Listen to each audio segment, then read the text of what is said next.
Recording in progress right now.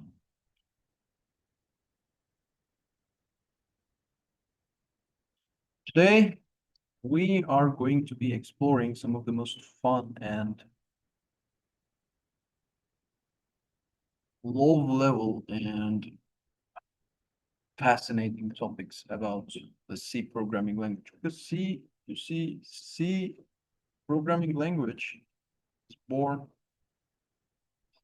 in a transitional era. It was born in 1972, where computers started to become more individual.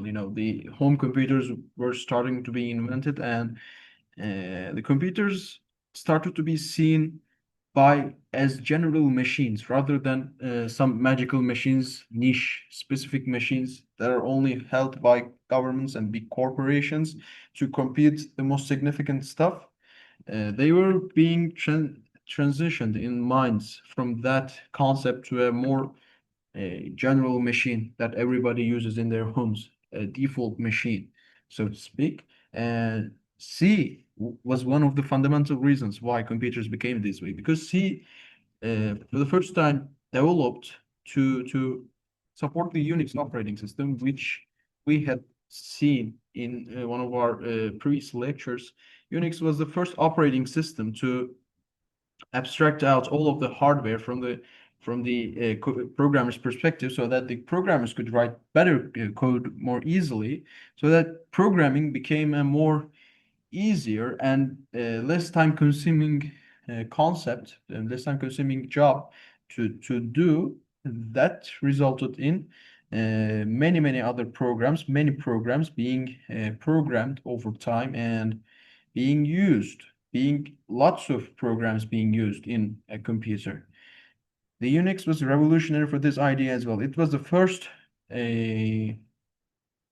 operating system that provided users with running multiple programs at the same time. You see, back in the day, before Unix was invented, computers were just calculators that were used for niche purposes in governments and big corporations, and they were just machines that had some input from some kind of source, and it would process the input line by line as it was going on inside of it.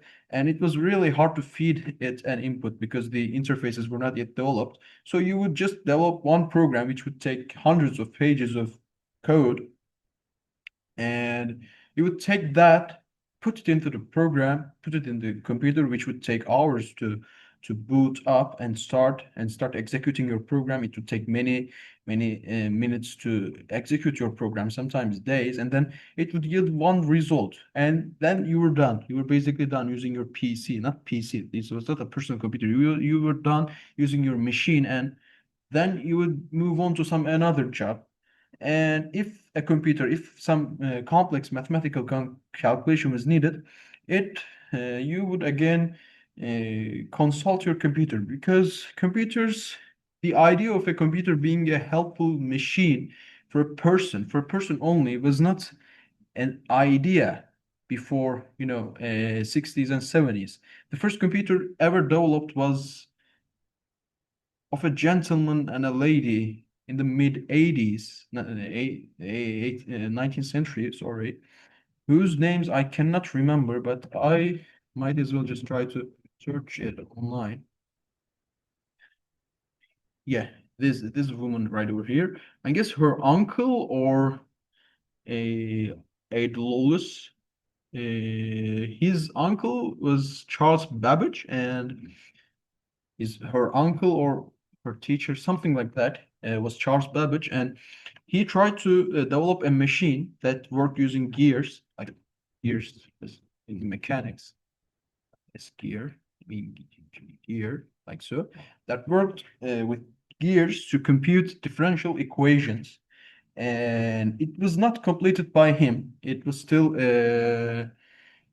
working uh, fully while he was alive. And then this lady took over and developed the machine further to solve differential equations. This is not the machine, by the way. It was a mechanical machine. Electricity was not even lighting the bulbs back then. You know, you see the dates here, and she died pretty young, actually. She completed the machine and then became the first programmer because she programmed the machine to do some specific stuff. And she is most commonly referred to as the first programmer in history. Yeah, this is the computer, by the way. And this was some set of gears that are designed to solve differential equations. How it works, I do not exactly know, and we don't have to as well, but just think of these gears operations as, you know, representing bits, I guess. You may think of them as so. And this was revolutionary back then, and the tradition of women programming continued, actually.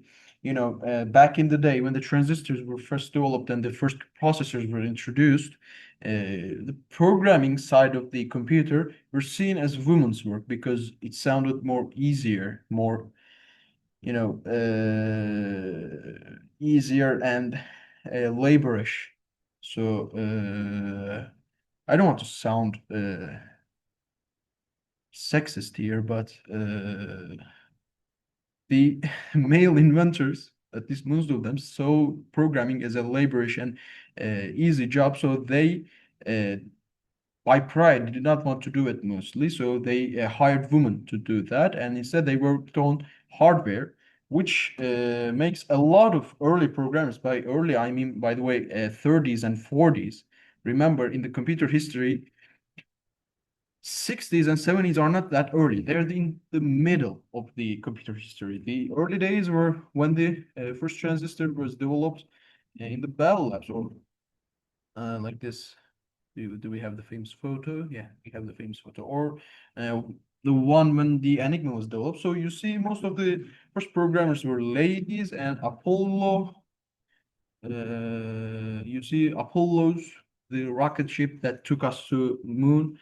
Its programmer was also a woman, and you see her photo with her with the code she had written for the Apollo 11, I guess, mission. And yeah, this lady here was one of the key people in sending us to the moon, and you know they were coded in, you know, these special kinds of paper here.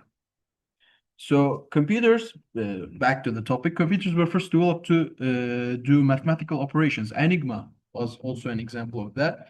The first governmental serious support for the computers came with UK supporting Alan Turing's work on Enigma, which tried to solve the Nazis' code to win the World War II, and it worked. Nazis did not work, but this worked. So the Allies, I guess the Allies went on to win the World War II. And as I said, computers were just calculators that were used to that were used to do some specific stuff in some specific process. They were not the whole process like they are today. They were just a component in one big workflow. Okay, with Unix, the operating systems became got the ability to run multiple programs with multitasking abilities by quickly switching the execution order in the CPU, like executing for 1 nanosecond one program and the other nanosecond executing the instructions from another program and freezing one while the other is running, so that giving the illusion that the all programs are running at the same time. Not your programs do not run at the same time unless it's a multi-core CPU, but again, each core runs one process and one process only at a given time. Okay, so how many cores you have, you are running at most that amount of programs at the same time in your computer, but the operating system switches between them so swiftly that you do not recognize it, that they're not running at the same time. Okay, so Unix was the reason computers became to be known as they are known today. And C was the integral programming language for that. C was the integral programming language because it was developed to develop applications for the Unix operating system, for the new Unix operating system. So it was a little bit high level, a little bit low level. It was in the middle. And from this day onward, everything is built on top of C. The server you're watching these videos now are built on top of C. C++ is built on top of C. So all of the modern operating systems are built on top of C, because C also had this philosophical idea behind it called modular programming, which was to say that a part of the program, a function, a single unit, a structure, a file in the source code has to do one thing and one thing only. It has to do this perfectly and do none other thing than that. It may sound obvious to you first, but back in the day when the programming was not as a studied concept as it is today, people were, discussing these kinds of stuff. How do we program? How do we develop philosophies and pragmatisms for the programming and paradigms, not pragmatisms. What the hell is pragmatism? Paradigms we should use in programming. So this was the revolutionary idea that made C and Unix be the base for all of the modern computing we have today. And as we've said, C has a high level side and a low level side because it has to satisfy these two. It has to be, it is in the middle, as we said. It's not too high level like Python, so easy to write, that it almost never gives you any freedom. It is not like that, and it's not like assembly where you have to manually do all of the things yourself. It's not like that as well. It's in the middle, and we're gonna see the low-level part of C today with pointers. Okay, let's clear all that out. A pointer, by the name suggests, points to something. Okay, pointer is a type of variable in C that points to something. This syntax for creating a variable, creating a pointer variable is so. So I cannot write this down. Okay.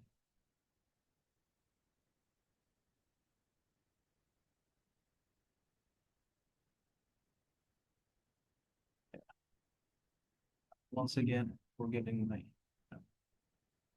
syntaxes. I haven't been programming in C. Okay. Okay.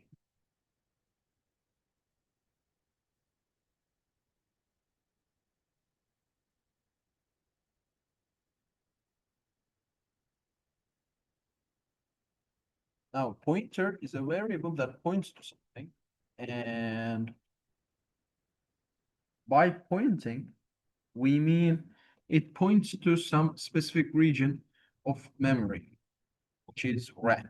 Okay, in the previous lectures, we talked about the von Neumann architecture of computers, and there they state that there has to be some kind of memory that the CPU has to be able to, store data in while a program is executing. And in today's modern computers, the most commonly used type of memory is RAM, random accessible memory, you have on your computer. And pointer is a variable that points to some specific location in the memory, so that you can change the memory directly.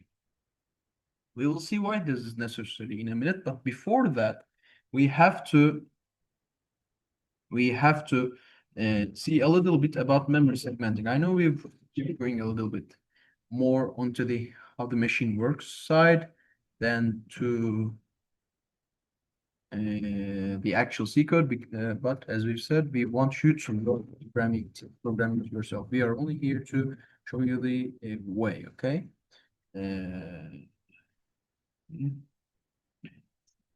So once a program is running, I mean a process, because the things we're going to be talking about in a minute here are not valid for low-level programs such as operating systems or bootloaders, which are the programs responsible for loading the operating system once the computer starts up, okay?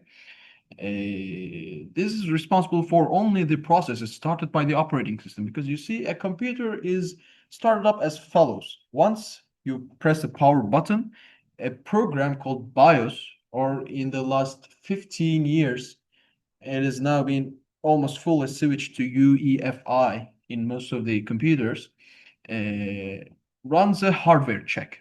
It is in a ROM inside of the computer, which is a read-only memory, which is short for read-only memory, and it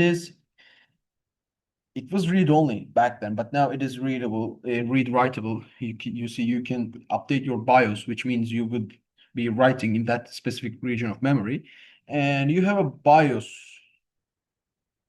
battery, BIOS pili yani, which provides us with the ability to hold the code of the BIOS inside of it for many, many years because it doesn't quickly run out.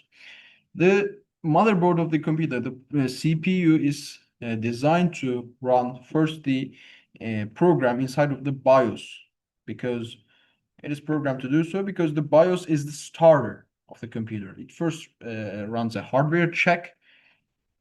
Once the computer is started, the CPU copies all of the BIOS into the memory and sets its execution pointer, the variable inside the CPU that holds the value for the next instruction inside the memory to be executed by the CPU. Sets its instruction point to the beginning of the BIOS program inside the memory, and then start executing the BIOS program, which runs a hardware check and then looks for operating systems inside the disks. It may be a flash USB driver, it may be an SSD, an HDD, a CD, a server. Maybe in modern UEFI systems, you may run operating systems from servers as well.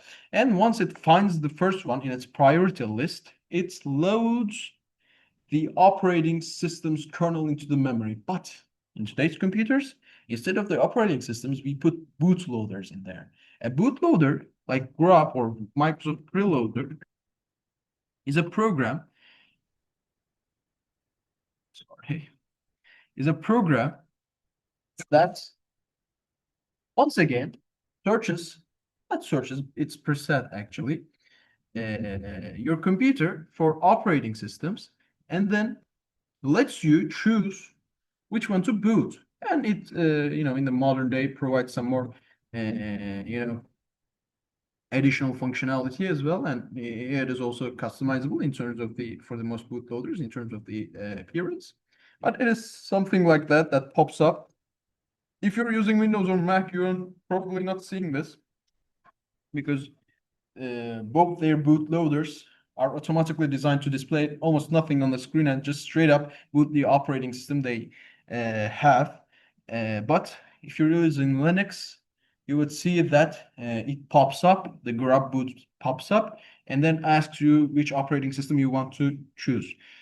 You may then ask, if I have one operating system like I have on my Mac or PC as Windows, or if I'm just using one Linux distribution, why do I have to install a bootloader and occupy space in my disk? The answer to your question would be that the bootloaders take some of the work off from the operating systems, that they set up the environment for the operating system to boot in. Okay, they provide the operating system with the necessary tools about the computer so that the operating system is easier to boot up on a computer. So there's just a more abstraction into the computer as well, and they're backwards compatible and something like that. Your bootloader then copies your operating system into the RAM. And as we've said, the memory segments we're going to be talking about in a minute are not valid here. They are not used because up until the point, there's a RAM that has some instructions in it. First, it was BIOS, and then it was bootloader. The CPU was set its instruction pointer to the BIOS, and then BIOS set the instruction pointer of the CPU to the beginning of the bootloader. So we have no segmentation, we have no division inside the memory. Okay, memory is one big chunk of data, and wherever you set the pointer of the CPU, it executes that code, and it isn't aware of anything, but it executes everywhere. Okay, there's no modulation, there's no security checks, there's no some kind of categorization. They're just randomly put on inside the memory the bootloader, the operating system, the BIOS, and then wherever they put themselves in, the CPU just executes them. And this is not the addresses they were put on are not counted, are not being logged, or no program is aware of that, so they can manipulate the processes in their way. They're just the most primitive example of executing a program inside the computer. The first computers we've talked about at the beginning of this lecture, you load one program inside the memory and the CPU executes it for its lifetime. They are like that in the sense that we explained them, but they are not like so. They are more, they are like that. Okay. But we have to stop that, because in order to run multiple processes simultaneously, we have to keep track of every process's place inside the memory, and we also have to restrict them so that they do not overwrite each other's memory. Okay, there has to be one central program that manages all of the other programs running inside of the computer, so that no one accesses other one's memory, thus consciously or non-consciously, deliberately or non-deliberately, manipulating its data. And by deliberately, I mean these kinds of bugs are commonly utilized in hacking and cyber things. And so that no program ever reaches other's address space, and operating system has to keep track of the address of the programs inside of the memory, so that it can switch in between them. Okay, back when it was executing BIOS, CPU had just one linear line of execution. It had one instruction set, pointer set to one address. It executes that address and goes on to the next one, incrementing one by one each instruction. But now we have to switch between different places inside of the RAM. So there has to be a central program, which we've already given a spoiler about, that manages all of these multiprocessing, the whereabouts of the processes inside of the computer. And this is the operating system. The operating system sets the first chunks of the RAM to itself. It places itself by deleting BIOS and bootloader from the RAM. It places itself on the top of the RAM, at the beginning of the RAM. You may think of RAM as a list of lines, that all store one data, that all store 64 bits, because your computer is a 64-bit computer. They may not be, but they probably are. Like, you may think of the memory as one line here, one line here, one line here, and each line is different. So each line has a different address. The CPU places itself at the beginning of these lines. Let's say at the first 4,000 lines, the CPU, the operating system places its code, because the code to be executed has to be placed inside of the memory, because it is faster to load into the CPU, because CPU has to load the instructions to execute them, obviously, and then allocates the other chunks of the memory for the processes to be run. Then the operating system later moves on with its execution, and for each process from now that is created while the operating system is running, such a memory segmentation that is shown on the screen is created.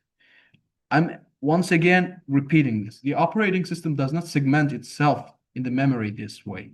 It may segment itself in some form. We are not concerned about it.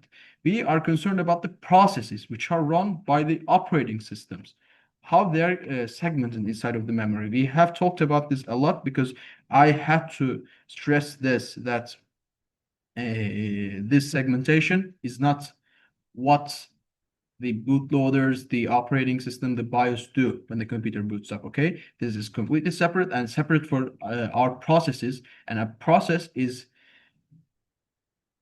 a block of code and data that is required for a program to execute, that is created by the operating system. So these are only valid or the processes that are run by the computers. And while writing C, you would most probably be creating an operating system program. If you're not creating a driver or an operating system or some other low-level kind of stuff, you would be creating the kind of software we'll be using today. That includes, stdio.h and uses these conventional int main functions, because in the low-level programming, all of these are gone. So memory segmentation. Once a computer program is loaded into the memory by the operating system divides its sections, and all of these sections are not writable by any other than the ones associated with them. So, the initialized data inside of the initialized segment is not accessible by the data in the uninitialized segment. Okay, we have the code first, which is a text segment. In assembly, if you open up assembly code, you would see the division between these segments. Okay, I guess I had one here. Was it like so? No. This is Meryem noktası. Okay. You see, we have the text segment, which tells the CPU to which function to execute, which is the type main. We have these LC segments, which I don't have no idea what they're about, but they have to be some important stuff. Okay. But you see, we explicitly state in the assembly, the compiler does that before converting all of these into computer bits, which would then also preserve these segmentations, like the text segment here, to acknowledge the operating system about which kind of things to put where. The code stores the code, the text segment. The data stores the data. They're initialized. Like, for example, I have a variable here that I assign a value to. This is an initialized value, but this one is not initialized. The reason for this separation is that, I can, not this file, I can initialize such an array. I can create such an array without initializing it, and the program would default to placing all zeros inside of this, 120 zeros inside of this array. But for each uninitialized variable, storing its value is a waste of space in RAM, and in disk.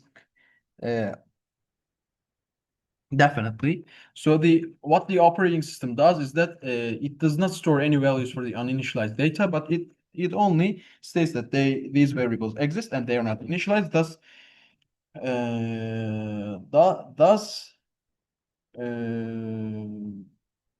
getting rid of the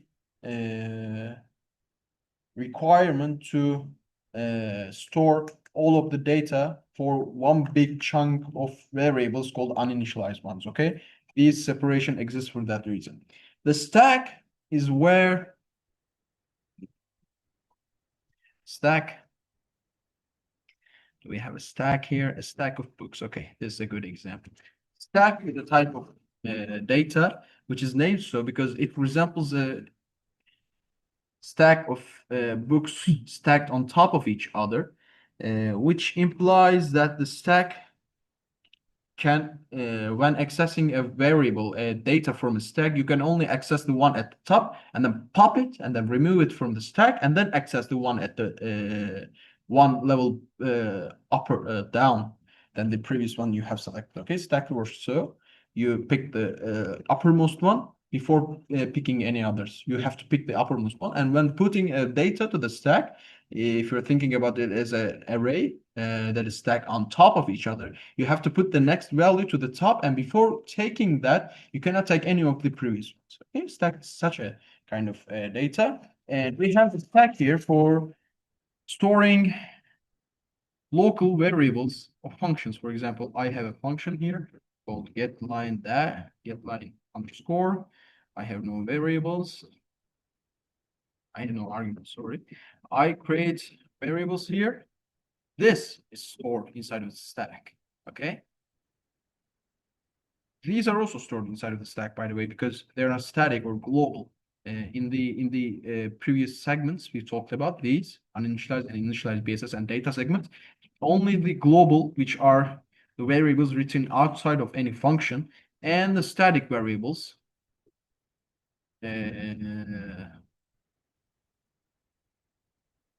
Global and the static variables, like this one right over here, are stored there because they are persistent for the execution of the computer. Okay, these three segments are their sizes do not change until the program finishes execution, because static variables and global variables are set from the beginning of the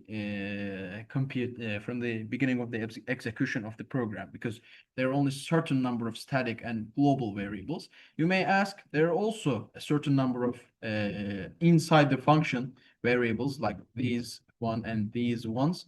Why do we not have it a definite size, but it grows and shrinks? The stack can grow and shrink.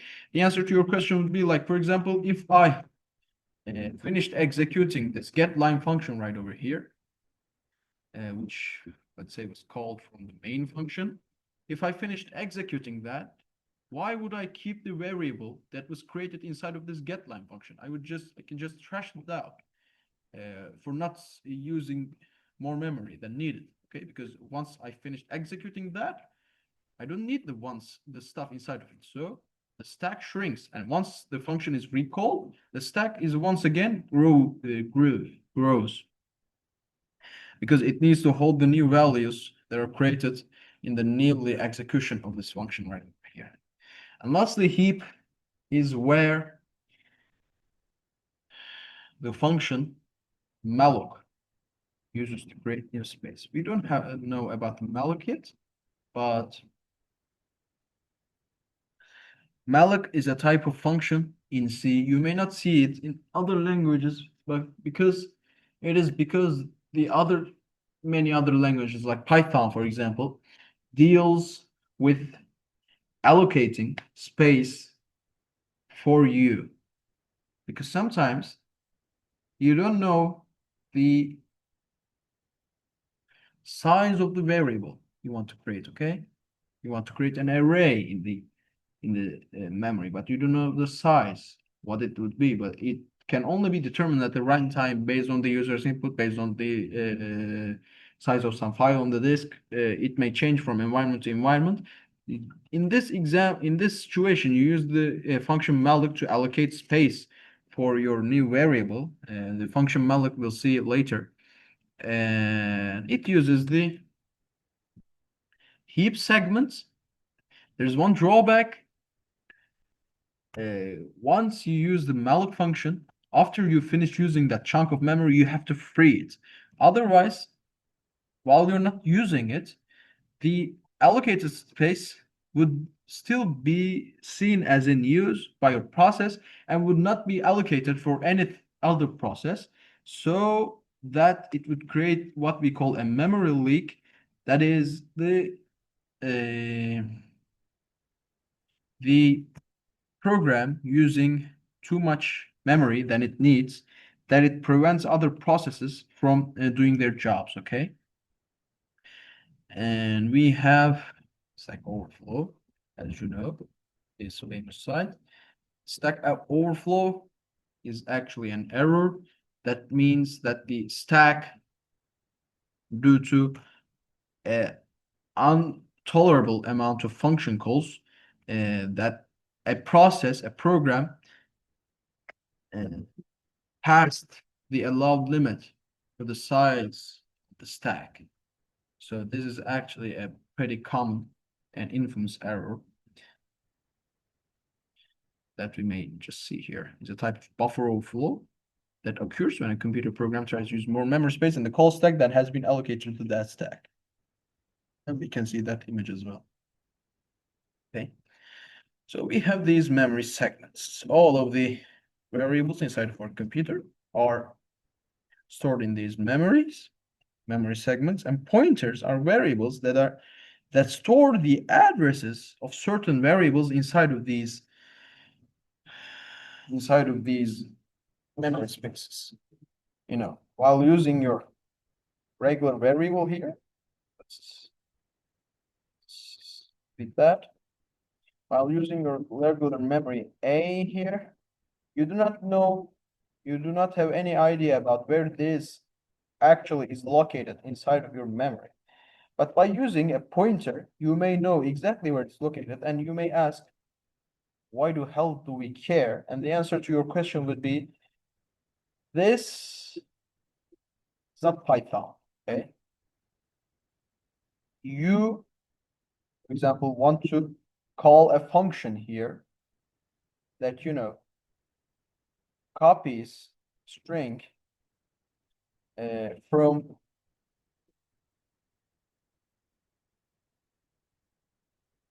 from one string to another, and you want to, of course, you want to copy from the input to the output. You have to be able to manipulate what's inside a certain variable that is called output. But if it was a local variable inside of this, function right over here, you would not, the manipulated output at the end of this function would not be seen anywhere outside of the scope of this function. Thus, you would not be able to call any functions and manipulate data that is, inside of the main function right over here. For example, you would create what we call an output, an out string here,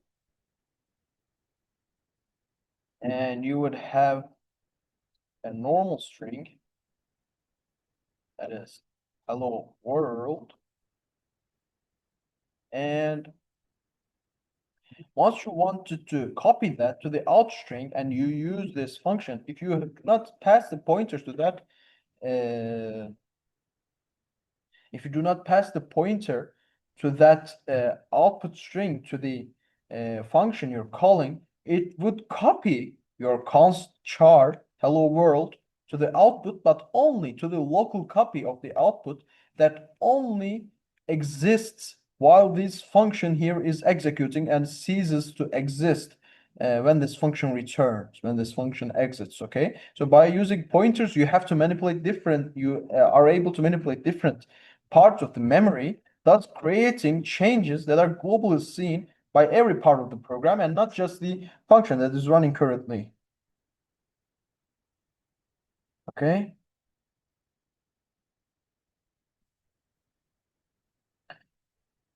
So let's write this function right over here.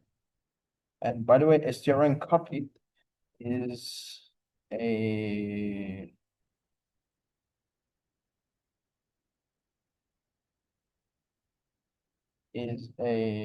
function implemented, I guess, in the string library of C.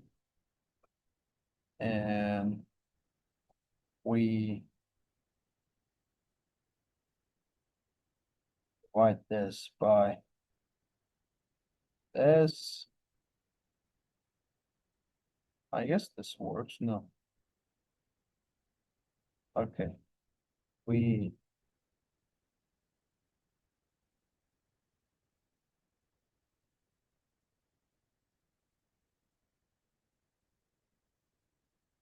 I guess we can do that.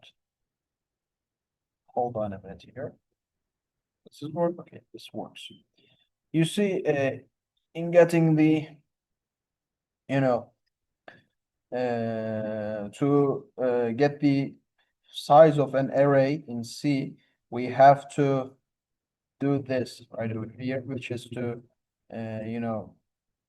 first calculate the size of the whole array and then divide it by the amount of the memory that it's one element, uses. Size of function does that. Size of function or app operator really returns the amount of memory in bytes used by that type or variable. Type or variable you pass on to it. And we may just as well do this. Okay, this is a more commonly used and more modular notation.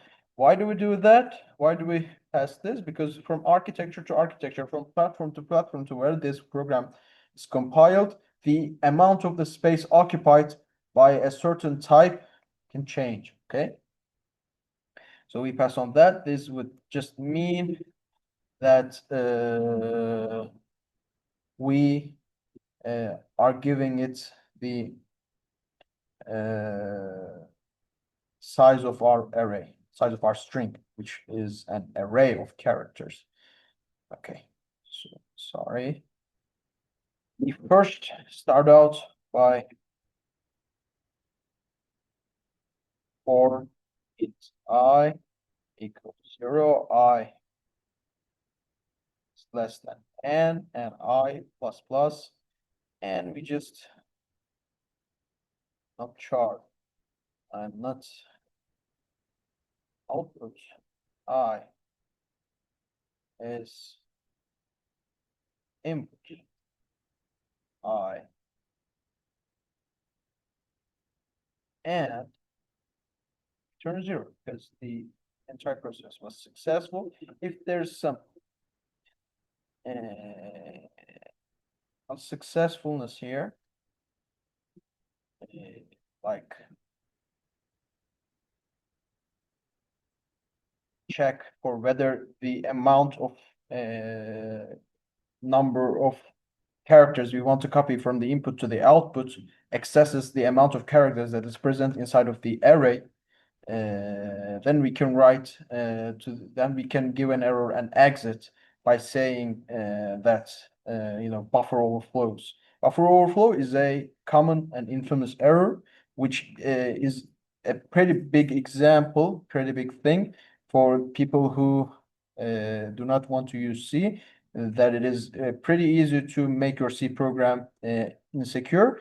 That is, if you do not check while writing to some variable that if it exceeds the memory limits of this variable, you would end up writing to an undesired space that is not of these variables, and you would manipulate deliberately or non-deliberately some other data that the program or some other program needs. Okay, so you have to check whether you're writing the correct space of the memory, and to do that, it's really simple, really. From the input I, we check whether it is equal to the null terminating character, and if it does, we go to error of overflow, and we define error of overflow here, and printf actually the error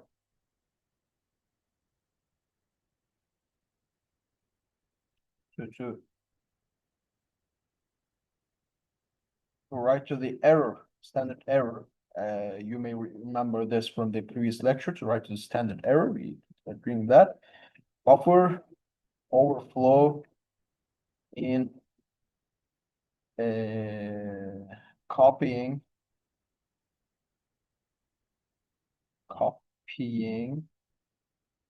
string in string. Say this, and let's exit with 1. And let's see which library harbors this function, and yes, it does. So we have to include that as well. Okay. So let's put that for a while. And okay. And we have to this.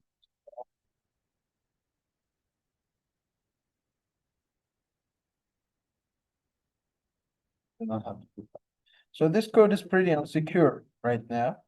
As we're dealing with pointers, we have to pay attention to many things about security, but we're not going to that in today's lecture. In today's lecture, we're just trying to show you the basics of what a pointer is, and just general idea of what a pointer is in C. And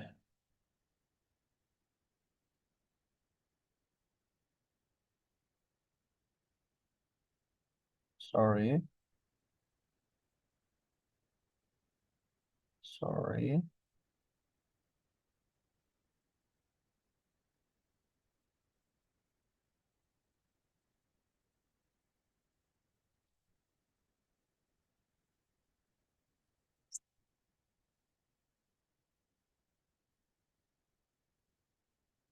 You may right now have been able to comprehend that this thing, this asterisk, has something to do with pointers. Now, a pointer is declared as such. Okay. It is declared as such. Let's make this chart. Don't look at that as an array of characters and look at that as a pointer, okay? A pointer is declared like so. It is initialized to, let's say like this, to a variable. And maybe to another variable. But these two variables, we have initialized PTR. Let's do this. It's okay, not confuse anybody. Let's do this PTR, and this is our cast. So we have to cast that. We'll see about castings in another lecture. Okay. Why did I do that? This is bad. Now, both these variables we assign to the PTR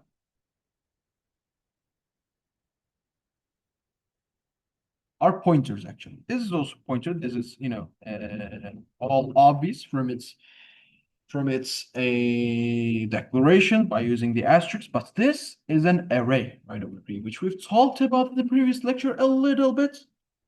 But what's surprising is that arrays in C are just pointers that have an allocated space in front of the array.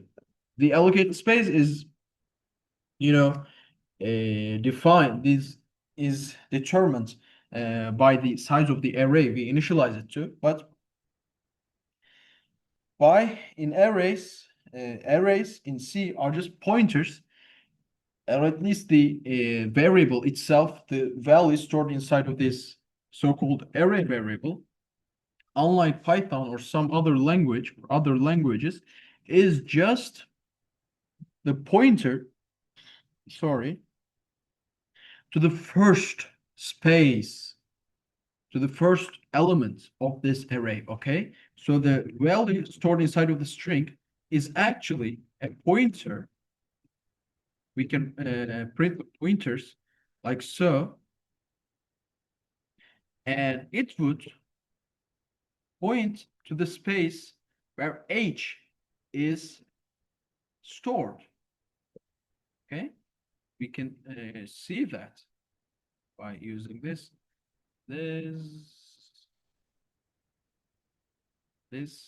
code over here. Let's compile that.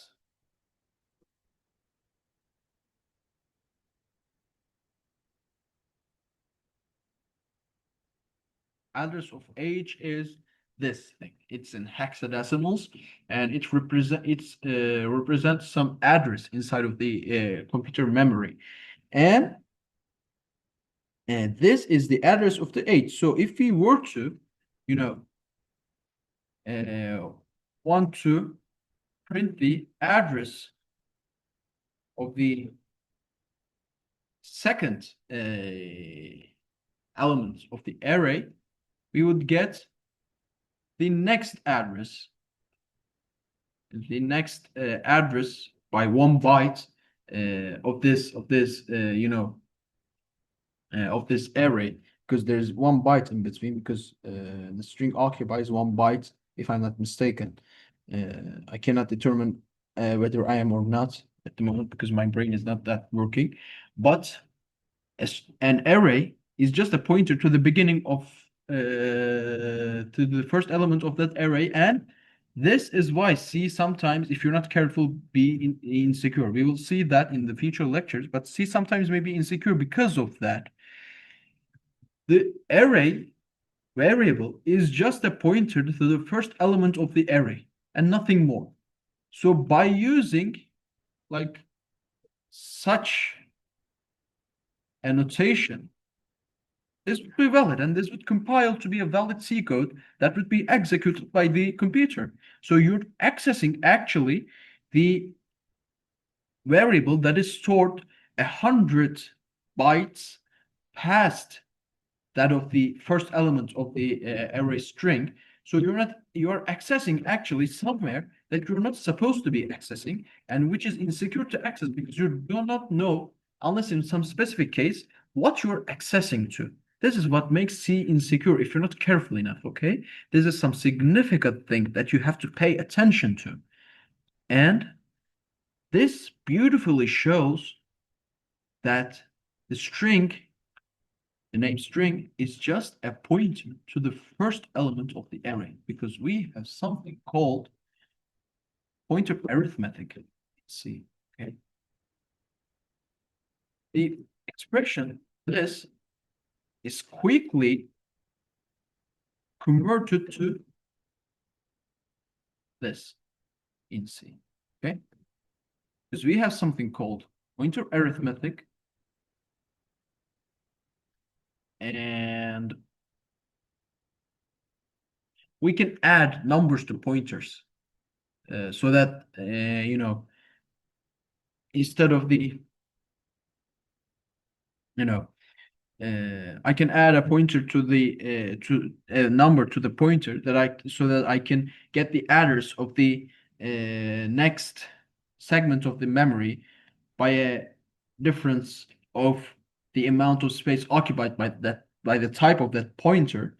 I can access the next word inside the memory by adding one to it. By adding two, I can access the next and next of that variable, and so on and so forth. That is what we call a pointer arithmetic in C.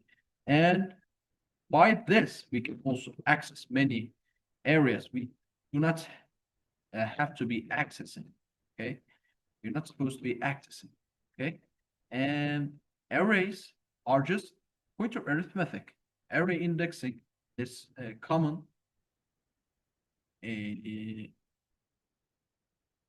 syntax we see here is just this.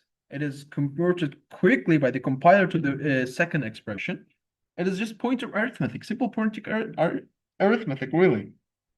And actually, we have this at the beginning of this because this ampersand sign, once it comes to the beginning of the name of some variable, it represents it's converted into the pointer type. It takes its address from the you know, from the memory. Like for example, this would be valid because this returns, this ampersand returns the address of the string 2, but solely this only returns the value of the string 2. So by putting this at the beginning of your variables, you are saying to the compiler that take the address of this variable, okay? So actually this is equivalent to the second expression, and this is converted to this expression by C. And if you want to create this with the pointer arithmetic, what you would have to do is this, because the asterisk means the value inside of the pointer. So it tells the C that the thing inside of this parentheses is a pointer, is an address of the memory, and it asks C to get the value stored inside of the address that is stated inside of these parentheses. So this and asterisk are reverses of each other, and if you were to do this, you would get the string +2 because they would cancel each other out. And pointers have addresses too, because pointers are also stored in the memory. So you have a pointer to the pointer, whose syntax is this.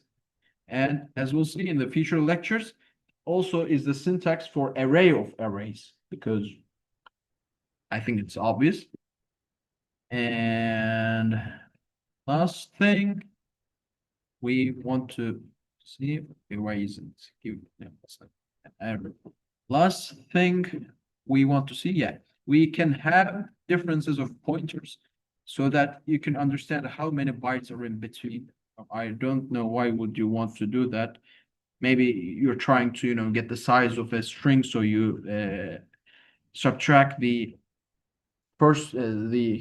last item's address from the first item's address. Actually, do it in the reverse order, but whatever. But you can do that as well. This is also there's also a valid string, the valid pointer arithmetic. And as you have probably guessed from now, you have to specify pointers in the type they would be holding, in the type they would be holding addresses for. In this case, we are saying C to create a pointer that would point to the address of some variable int. Okay, why do we do that? Well, it is to differentiate in between, just really because the size of the pointer does not matter as far as I know. And we can assign to, see, PTR is the name of the variable, so it holds the address. But while using the syntax, you can use this syntax to indicate, to see that I am now going to do some operation with the value stored inside of the address stated by this pointer. So you can modify what's inside of this address by passing it 12, and then we can print that inside PTR we have some int. Okay, and we have to pass PTR, and we have to pass asterisk PTR, because PTR is a pointer.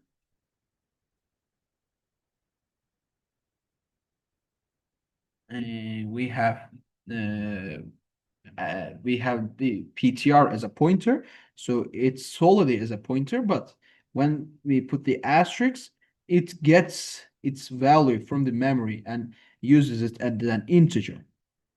And we'll see about castings in the future, but the syntax you see is valid because PTR in this use here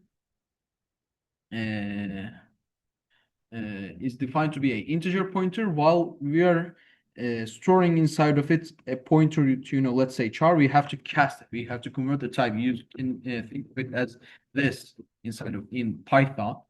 We'll see more about castings later. And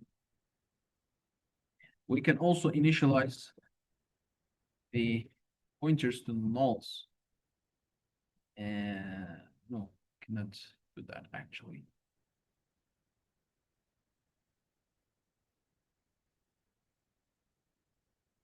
We're doing something wrong here, which is actually, I'm trying to remember some specific kind of syntax that would allow us to write pointers more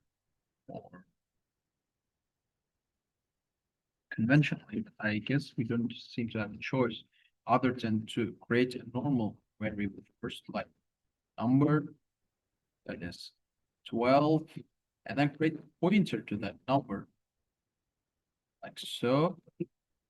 And from now, I think you understood that in order to create a pointer, we put an asterisk after the type. It does not matter where do we put it, but it has to be after and the type and before the variable's name. And we can do this. And then can do this. So you would understand exactly how these all work.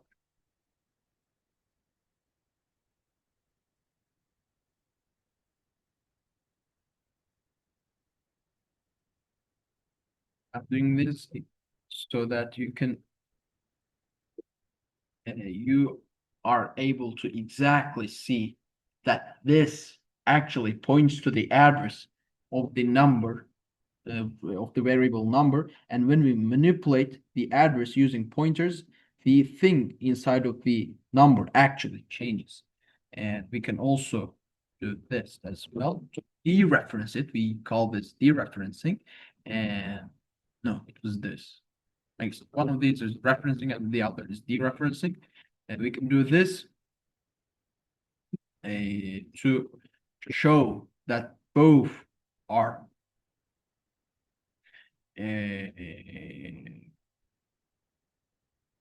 equal, both the address of the number, variable number, and the value stored inside PTR, but the address in which the PTR is stored is different, as we can see over here as well, like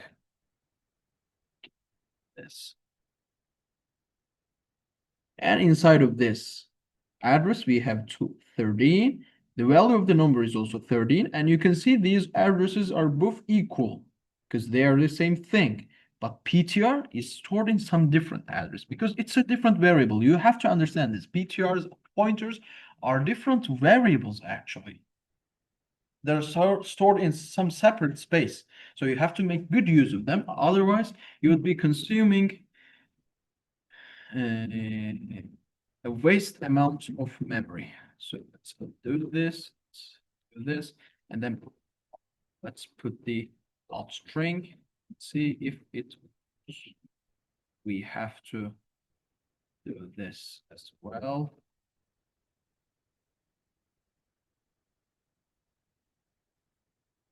Okay.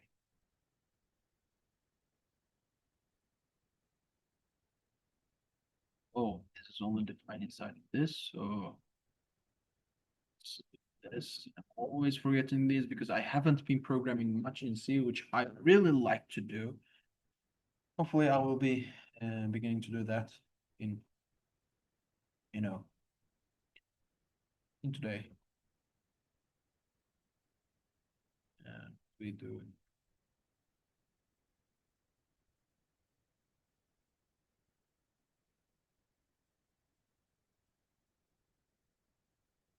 We have this compatibility. This. We have.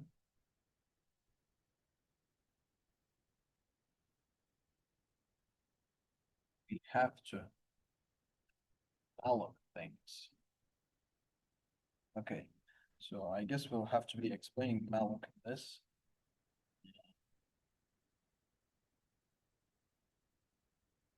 Said I haven't been programming much in C.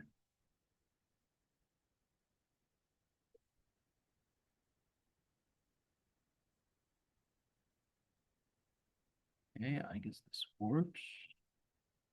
Yay. Yay.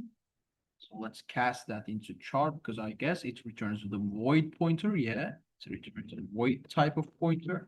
Let's cast that into char. It puts something.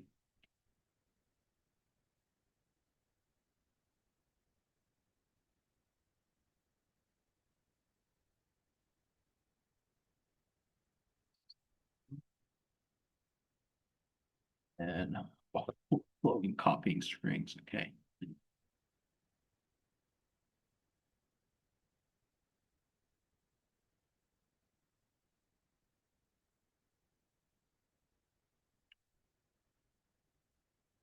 Okay, I guess.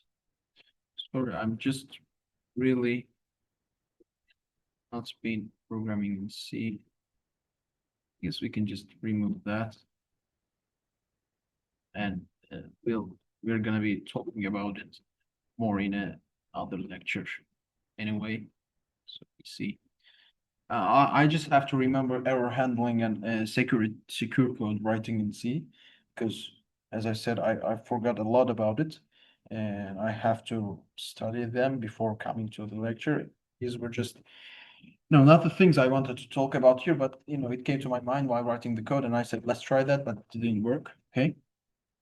So as you can see, it works. But if we had not a pointer here, but some other kind of thing, some normal variable, it would not be able to copy that so that it would be seen by all parts of the program.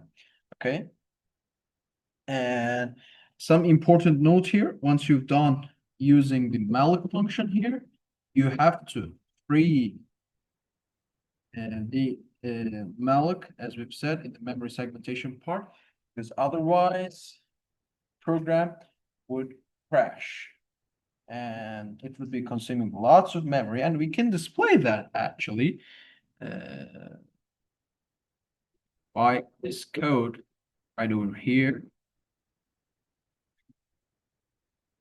Yes, so let's do this.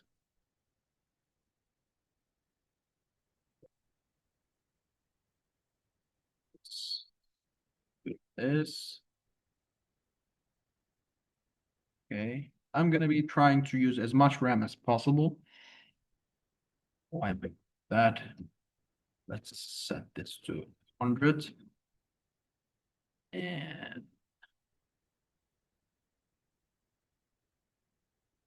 do this. And for int I equals 0, I is less than n, I plus plus. Array I is equal to malloc. Let's say, let's allocate, like for example, 1024 bytes. Is this bytes? Yeah, it is bytes. Okay, let's cast that to char. Let's run this program first to see what happens. So it is not quite enough to use any RAM. And that good un is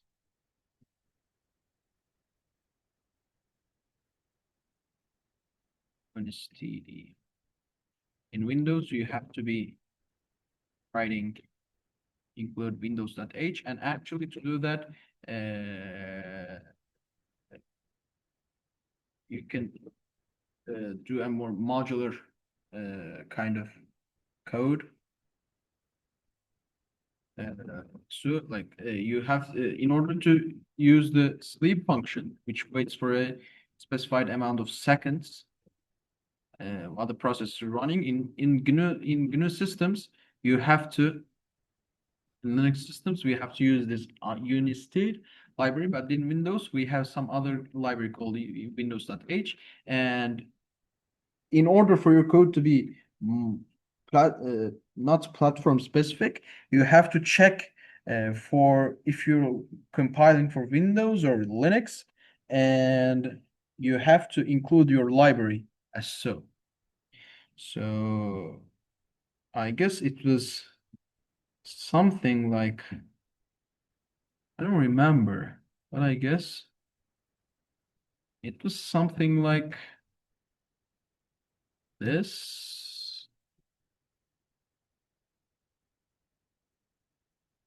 Something like this.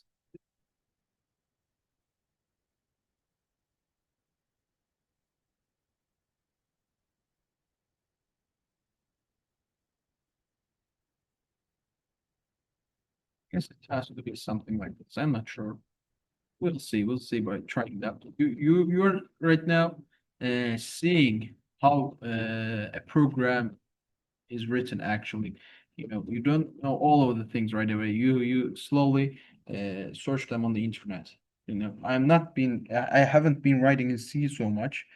I told you that, but even if I have been, I would still be searching a lot of things while I was programming. So, okay, it is not this. Oh, if and if is because if not defined, so we have to reverse these. Okay, now this has to work. So let's see how many RAM does this thing use to be See that? See this? No, we do not see this. Okay.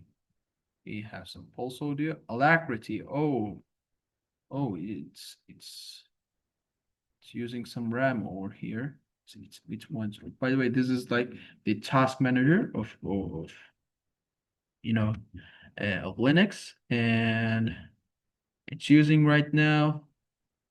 We cannot tell because it's constantly changing, but it's at least in the top 10 for the most part. It's using a lot of memory, but these memories, you see as we wrote the source code, are not used and therefore have to be freed in order for the program to not start overflowing and run slowly, and for the whole operating system as well. If all of the programs did that, did use their memories for nothing, which most of the programs they do, by not freeing their unused spaces, but by writing in as inefficient as a code as possible, they're consuming many memories and slowly slow your computer down, like this Brave does here, by using Electron Chromium for its engine. And this program is still running like that. And you see, we could have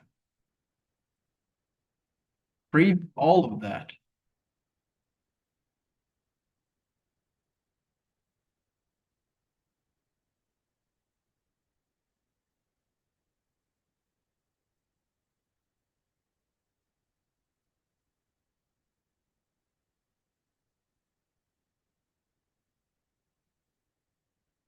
by doing this.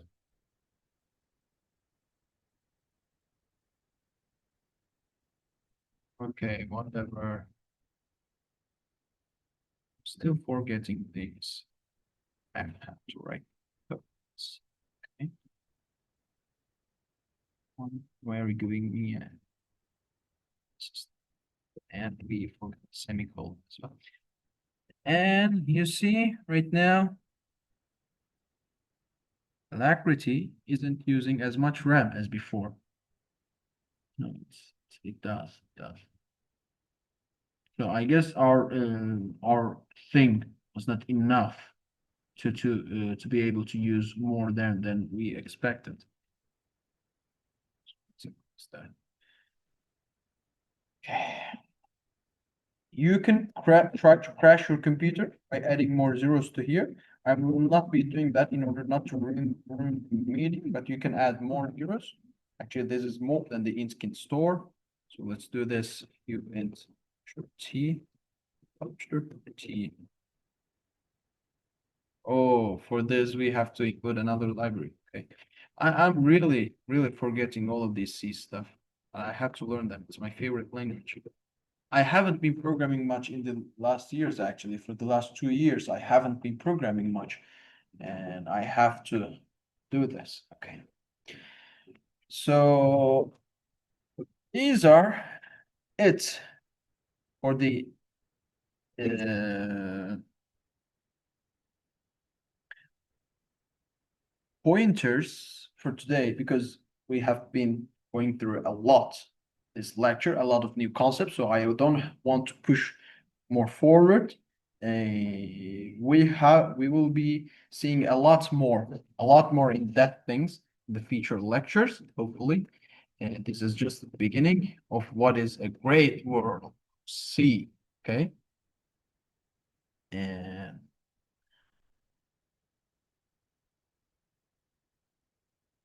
let's, to finish the lecture off,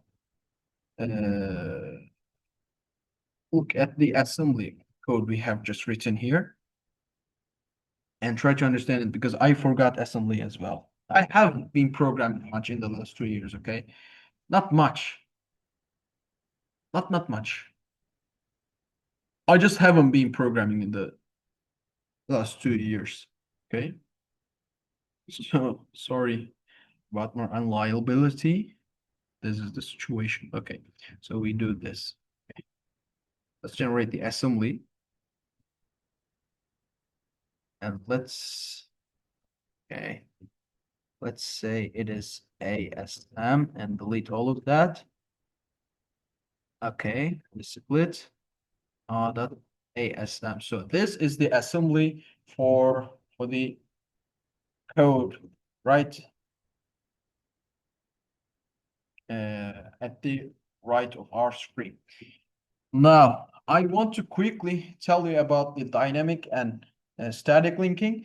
Actually, we've talked about it, I guess, in the previous lectures, but dynamic and static linking, when you import a library to your program, you have two ways of doing that. First, you can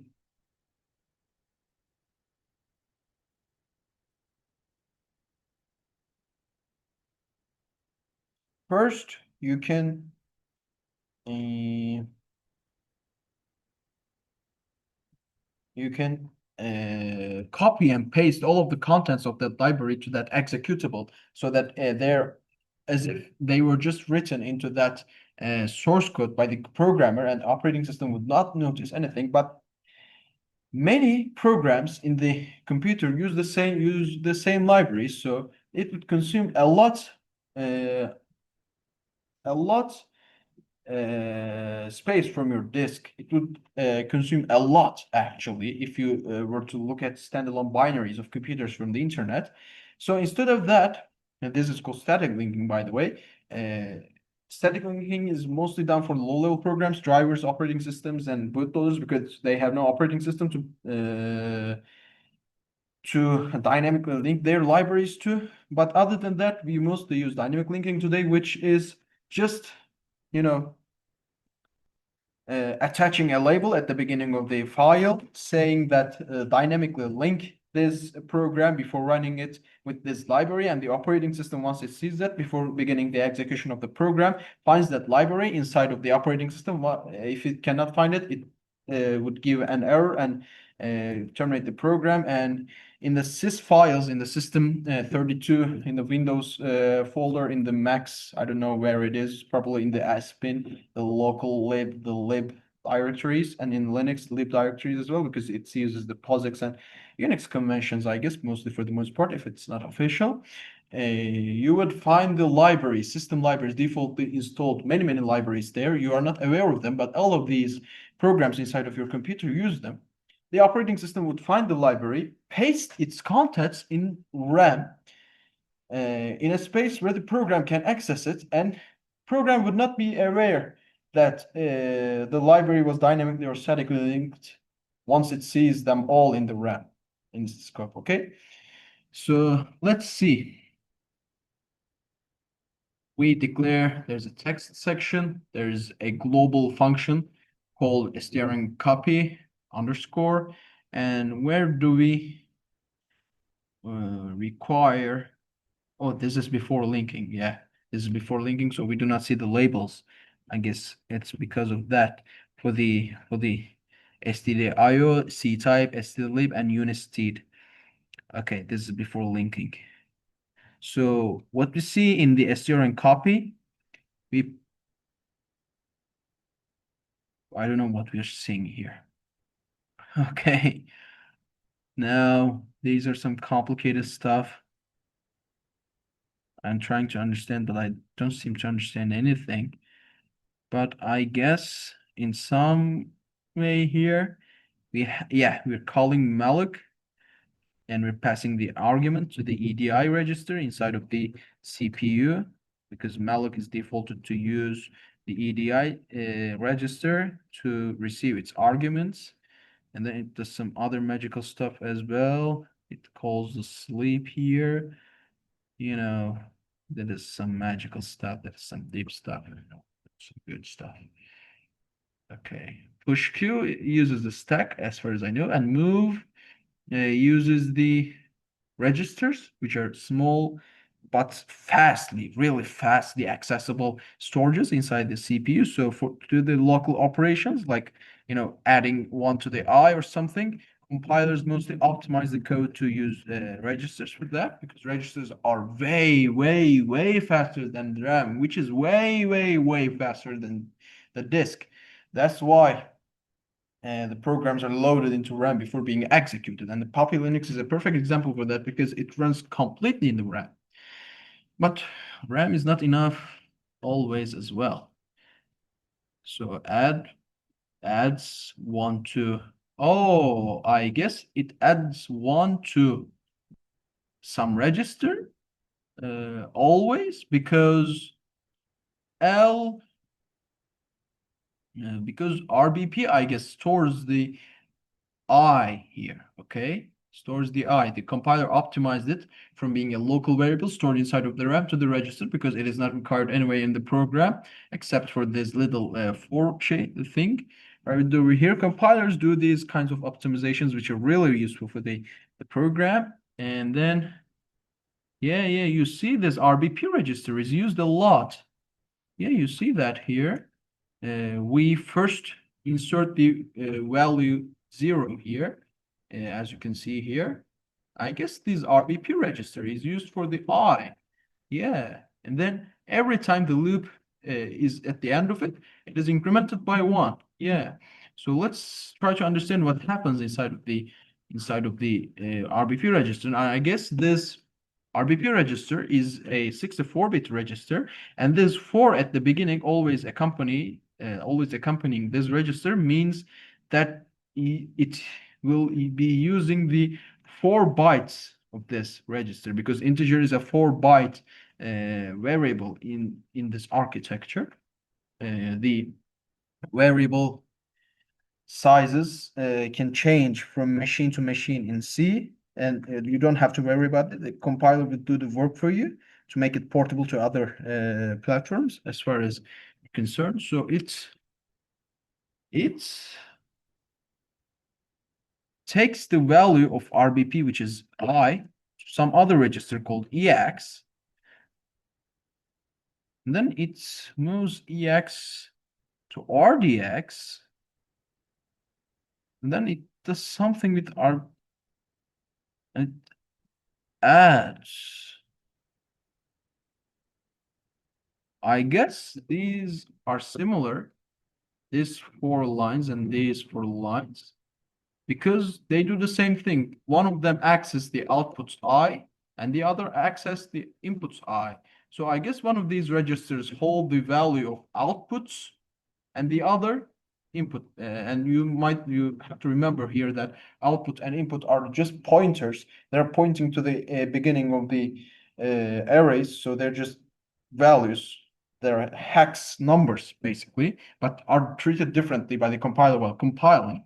So I guess these 4 lines are kind of equal, and it adds something. I don't know what it adds. I guess it's because of the pointer arithmetic, because you may remember we told you that the compiler actually converts these to this syntax before compiling them down.